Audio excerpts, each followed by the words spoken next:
Hello everyone, welcome to Lucky Education. और आज हम स्टार्ट करेंगे एक नया चैप्टर है, न्यू सेंटर्स ऑफ पावर। और टॉपिक जिसका सबसे पहला जो टॉपिक है वो है यूरोपियन यूनियन, जिसको हम शॉर्ट में ईयू बोलते हैं। तो यूरोपियन यूनियन एक ऑर्गेनाइजेशन है, पॉलिटिकल एंड इकोनॉमिक ऑर्गेनाइजेशन है। इस ऑर्गेनाइजेशन के बारे में डील करेंगे। स्पेशली ये कहाँ का ऑर्गेनाइजेशन है, ये चीज़ आप ध्यान रखना। ये जो है यूरोप का एक पॉलिटिकल ऑर्गेनाइजेशन है, बहुत ज़्यादा इंपॉर्टेंट है, इसके बारे में देखेंगे।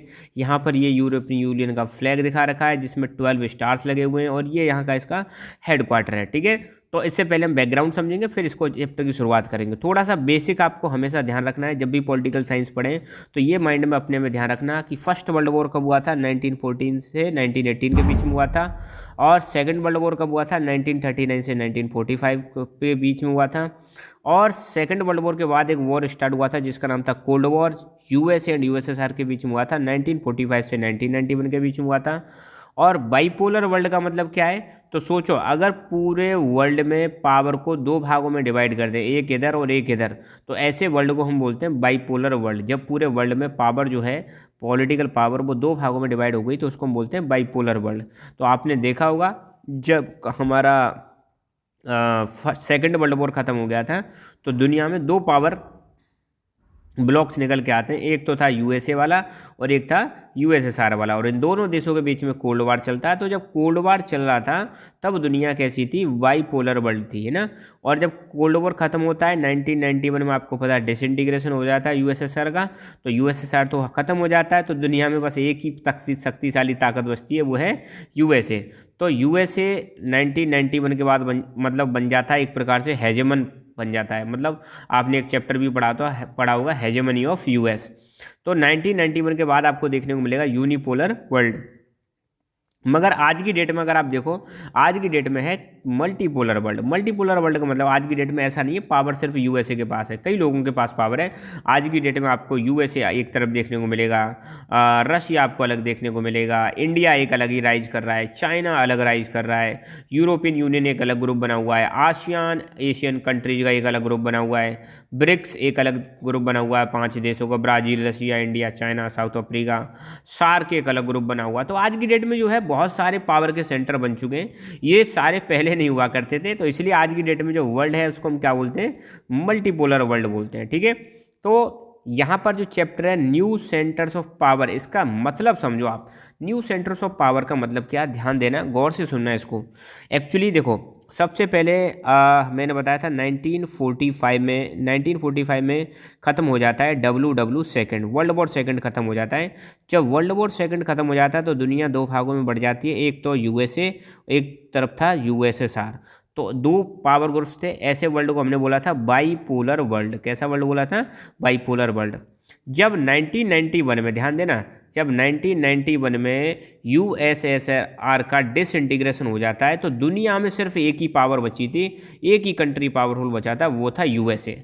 अब 1991 के बाद आप देखोगे तो यूएसए की हर जगह पर क्या चल रही थी, हेजेमनी चल रही थी। हेजेमनी मतलब दादागिरी चल रही थी, हर जगह पर दादागिरी चल रही थी। तो बस ये चीज़ ध्यान रखना।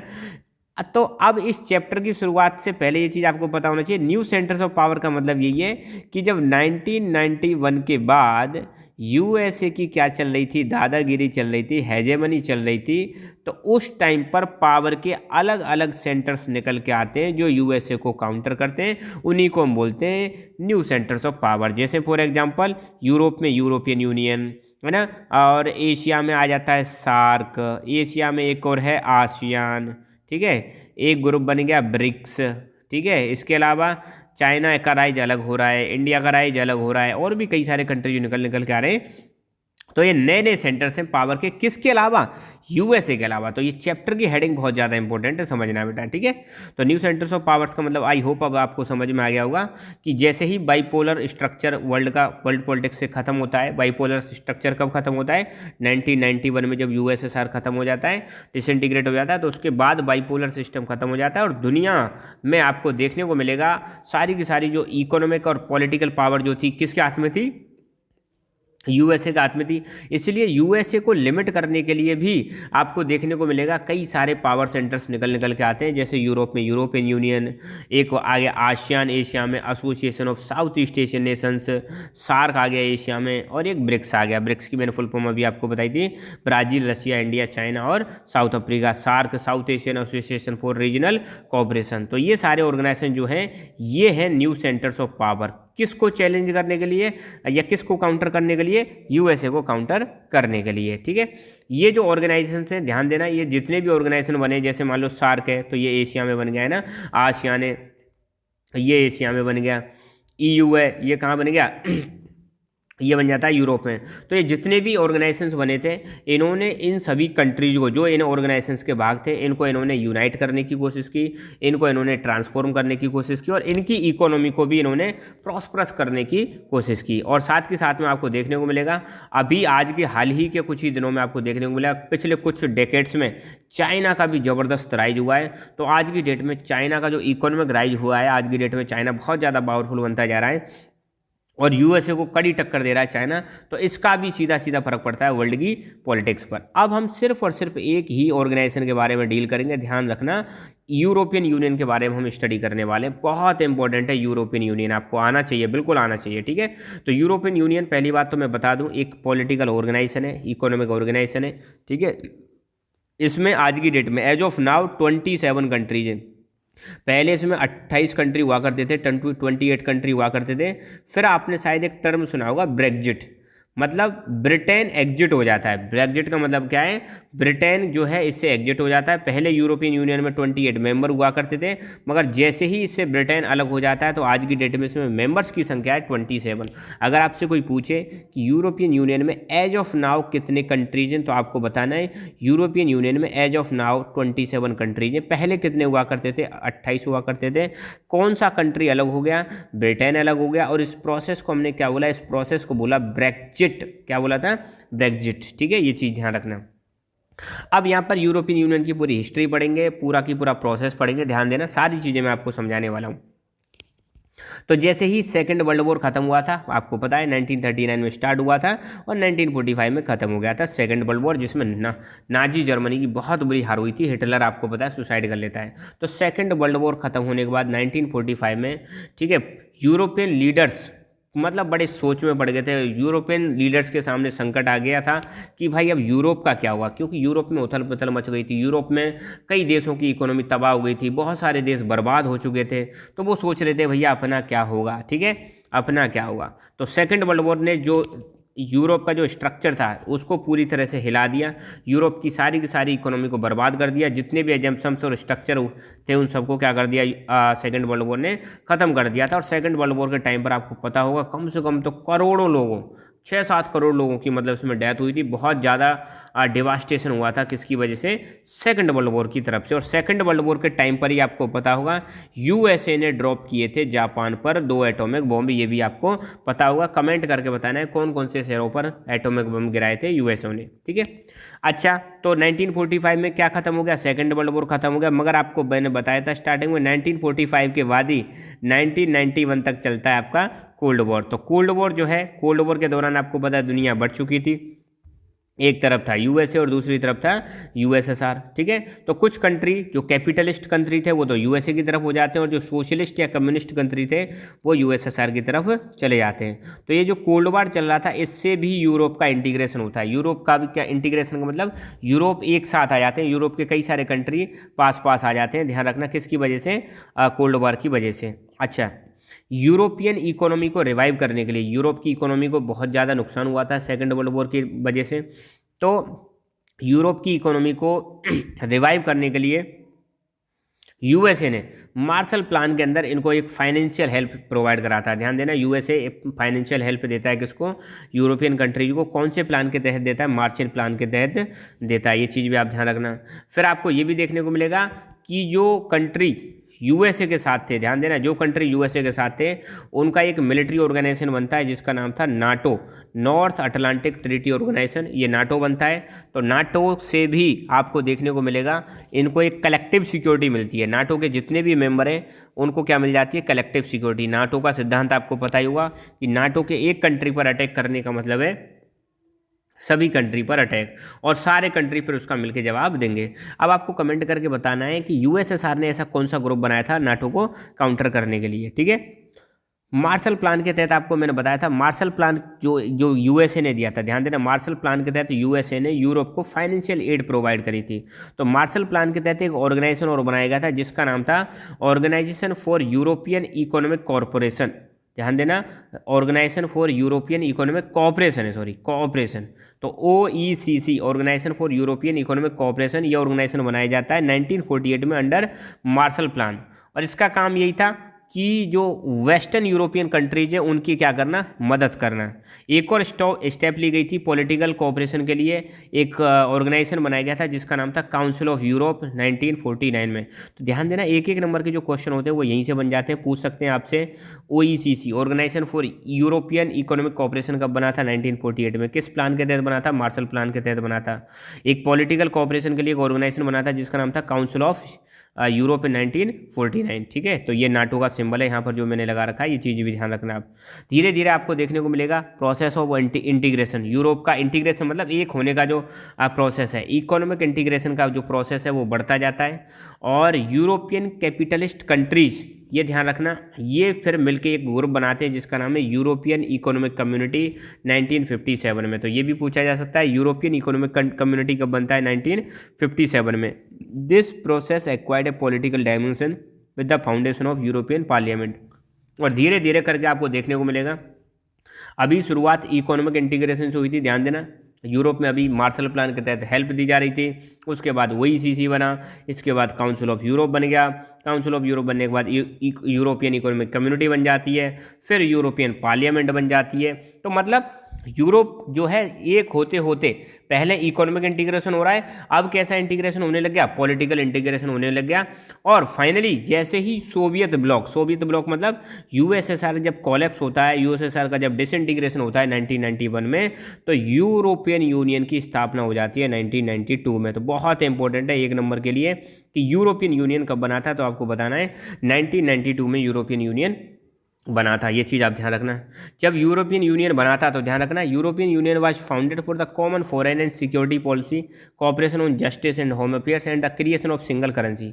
इसको बनाने का पर्पज क्या था कि जितने भी कंट्रीज हैं यूरोप के, ध्यान देना, जो इसके मेंबर हैं यूरोपियन यूनियन के, उनकी एक common foreign and security policy होगी। मतलब ध्यान देना, यूरोपियन यूनियन के जितने भी कंट्री हैं, इसको बनाने का पर्पज यही था कि उन सारे कंट्रीज की सिक्योरिटी पॉलिसी एक जैसी होगी और वो सब आपस में मिलकर जस्टिस और होम अफेयर्स के लिए कोऑपरेशन करेंगे। और साथ के साथ में इनकी करेंसी भी एक ही होगी। इनकी करेंसी आपको पता है यूरोपियन यूनियन की क्या है, यूरो है।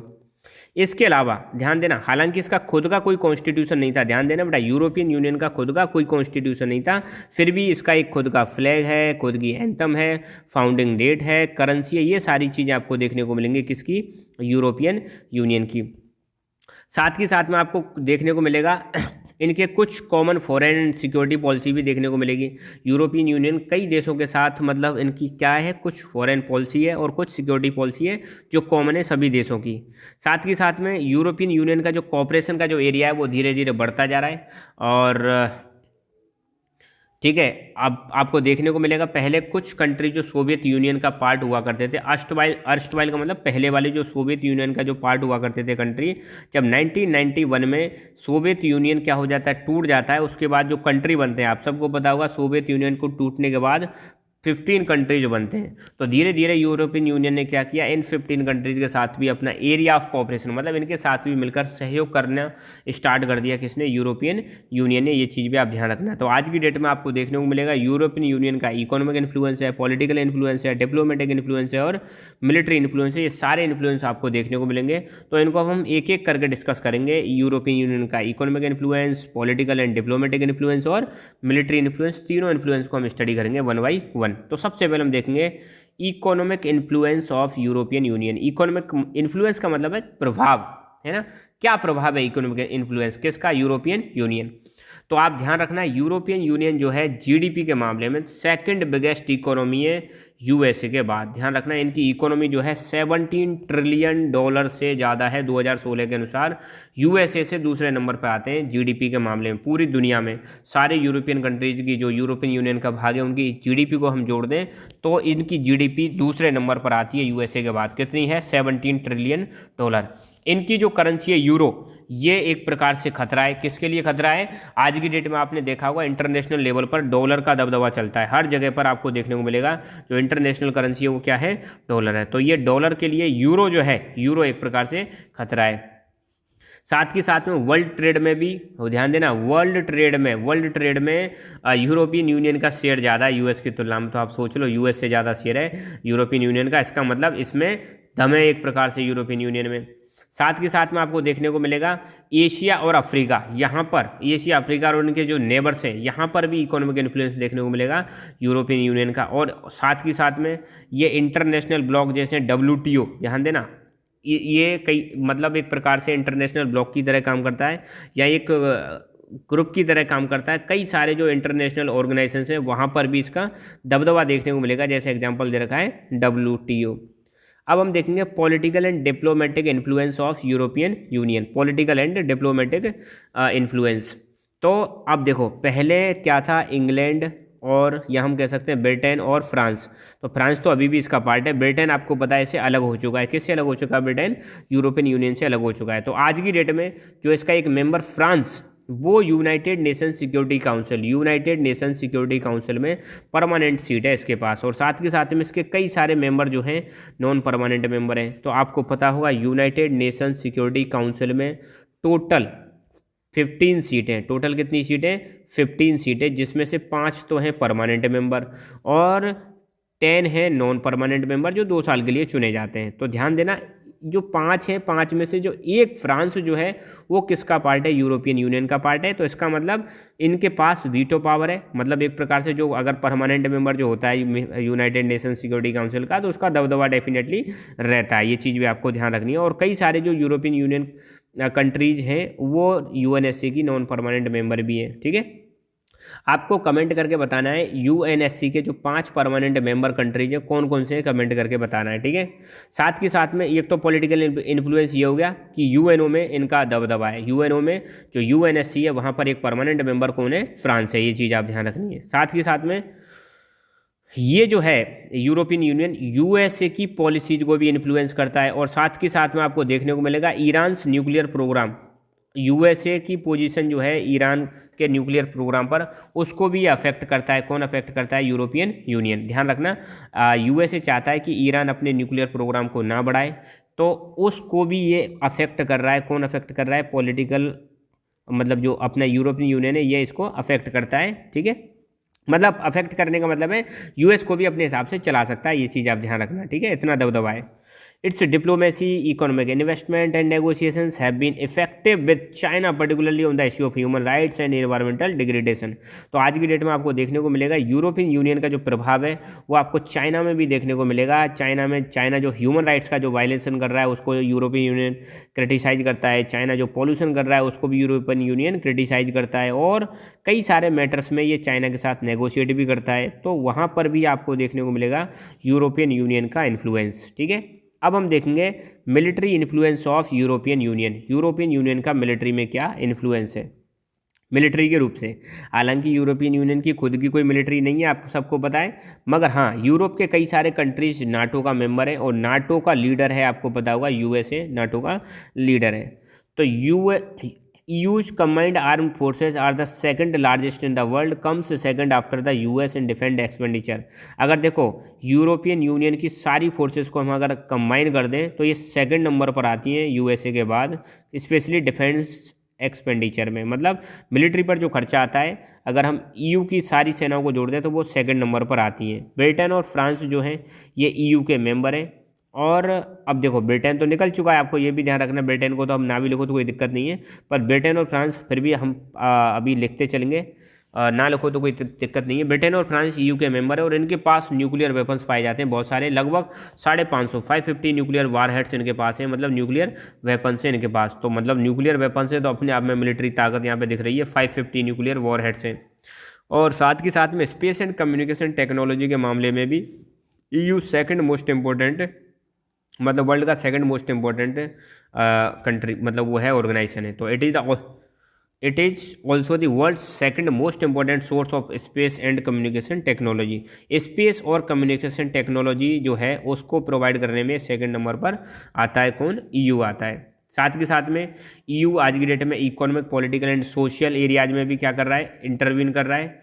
मगर आज भी आपको देखने को मिलेगा यहाँ पर थोड़ा कॉन्ट्राडिक्शन आपको देखने को मिलेगा। यहाँ पर कई कंट्री जो है EU के साथ मिलकर नहीं चलते हैं, कुछ की पोजीशन अलग रहती है और कुछ की पोजीशन अलग रहती है। तो यहाँ पर यही चीज़ बताई जा रही है कि कई सारे मेंबर स्टेट का मतलब है EU के जो मतलब मेंबर कंट्रीज हैं, उनकी खुद की फॉरेन पॉलिसी चलती है, खुद की डिफेंस पॉलिसी चलती है, जो मतलब एक दूसरे से अलग अलग है। तो देखो यहाँ पर कुछ कंट्रीज को ऐसा लगता है कि यार अगर हम सारी EU की बात मानते रहेंगे तो हमारा कोई एग्जिस्टेंस नहीं होगा। इसलिए कई सारे कंट्रीज जो है उनकी मतलब जो फॉरेन पॉलिसी है और उनकी डिफेंस पॉलिसी है वो अलग अलग है। मतलब कुछ कंट्री अलग पॉलिसी चलाते हैं और कुछ कंट्री अलग पॉलिसी चला रहे हैं। जैसे यहाँ पे एक एग्जांपल दे रखा है कि जब USA ने इराक पर इन्वेजन किया था तो ब्रिटेन USA का साथ दे रहा था, जबकि जर्मनी और फ्रांस अमेरिका की इस पॉलिसी का अपोज कर रहे थे। तो मतलब एक चीज़ आपको क्या देखने को मिलेगी, EU के जो मेंबर्स हैं इनमें आपस में कई मैटर्स में आपको कोऑपरेशन नहीं देखने को मिलेगा। कई मैटर्स में इनकी खुद की पॉलिसी क्या है? अलग अलग है। साथ के साथ में एक वर्ड है यहाँ पे यूरोस्केप्टिसिज्म। यूरोस्केप्टिसिज्म क्या है? यूरोस्केप्टिसिज्म का मतलब है ये एक ऐसी पॉलिसी है जहाँ पर यूरोपियन यूनियन से अलग होने की बात करते हैं। कई सारे कंट्री किससे अलग होने की बात करते हैं? यूरोपियन यूनियन से अलग होने की बात करते हैं, और इसी चीज़ को हम बोलते हैं यूरोस्केप्टिसिज्म। तो Euroscepticism is evident in some parts of Europe about Europe's integration agenda. कई कंट्रीज को लगता है कि यार आने वाले समय में यूरोपियन यूनियन इतना स्ट्रांग हो जाएगा कि सारे जगह पर, हर जगह पर किसकी चलेगी? यूरोपियन यूनियन की चलेगी, हमारी नहीं चलेगी। फॉर एग्जाम्पल आज की डेट में जैसे 27 कंट्रीज हैं, तो उन 27 कंट्रीज में कई कंट्रीज को लगता है कि यार हमारी तो कोई सोवरेंटी है नहीं, हमारी सारी की सारी पावर्स का इस्तेमाल कौन कर रहा है? EU कर रहा है, और EU में बैठे कुछ लोग कर रहे हैं। तो उनको डर रहता है कि हमारी कोई मतलब वैल्यू नहीं है, तो वो कई बार इससे अलग होने की भी बात करते हैं। और आपको पता है ब्रिटेन तो अलग हो भी चुका है, किससे अलग हो चुका है? EU से। तो यही है यूरोस्केप्टिसिज्म, यूरोप से अलग होने का जो इनका डॉक्ट्रिन है उसी को हम बोलते हैं यूरोस्केप्टिसिज्म। तो एग्जाम्पल दे रखा है UK के फॉर्मर PM मार्गरेट थैचर, ये जो है ये लेडीज मार्गरेट थैचर है, जिन्होंने UK को अलग रखा किससे? यूरोपियन मार्केट से। इसीलिए अलग रखा, इनको यही लग रहा था कि यार हम इनके हिसाब से नहीं चलेंगे, हम अपने हिसाब से चलेंगे ताकि हमारी भी कोई वैल्यू बनी रहे। साथ के साथ में डेनमार्क और स्वीडन जो हैं इन्होंने मास्ट्रिक्ट जो ट्रीटी है इसको साइन करने से मना कर दिया, और साथ के साथ में यूरो जो करेंसी है उसको अडॉप्ट करने से भी मना कर दिया। इनको यही लग रहा था कि यार अगर हम इनकी सारी बात मानते गए तो हमारी वैल्यू नहीं रहेगी, इसलिए इन्होंने इन सब चीज़ों से मना कर दिया। इस वजह से जो EU की जो एबिलिटी है फॉरेन रिलेशंस और डिफेंस में, इसको ये लिमिट करती है। तो देखो यूरोपियन यूनियन वाकई में बहुत शानदार ऑर्गेनाइजेशन है, बहुत इंपॉर्टेंट ऑर्गेनाइजेशन है, मगर इसमें ये जो कुछ छोटी मोटी प्रॉब्लम्स अगर इनको हटा दें तो ये अपने आप में एक बहुत इंपॉर्टेंट ऑर्गेनाइजेशन है, जो मतलब काउंटर करता है किसको? USA को भी काउंटर करता है, चाइना को भी काउंटर करता है। तो आज की डेट में तो आपको पता होगा एक ही कंट्री बहुत ज़्यादा राइज कर रहा है, वो है चाइना। हर जगह मतलब इन्होंने हाहाकार मचा रखा है। तो चाइना को काउंटर करने के लिए EU बहुत इंपॉर्टेंट है। EU के और भारत के आज की डेट में बहुत अच्छे रिलेशन है, ठीक है। हमारे इनके साथ अच्छा रिलेशन होने का मतलब ये है, EU के साथ अच्छा रिलेशन होने का मतलब है 27 कंट्रीज के साथ ऑटोमेटिकली हमारे रिलेशन कैसे हो जाएंगे? अच्छे हो जाएंगे। तो यहाँ पर कुछ वर्ड दे रखे हैं जैसे यूरोस्केप्टिसिज्म, तो इसका मतलब यही है, ये एक ऐसी पॉलिटिकल डॉक्ट्रिन है जो कहती है डिसएंगेजमेंट की। किससे डिसएंगेजमेंट?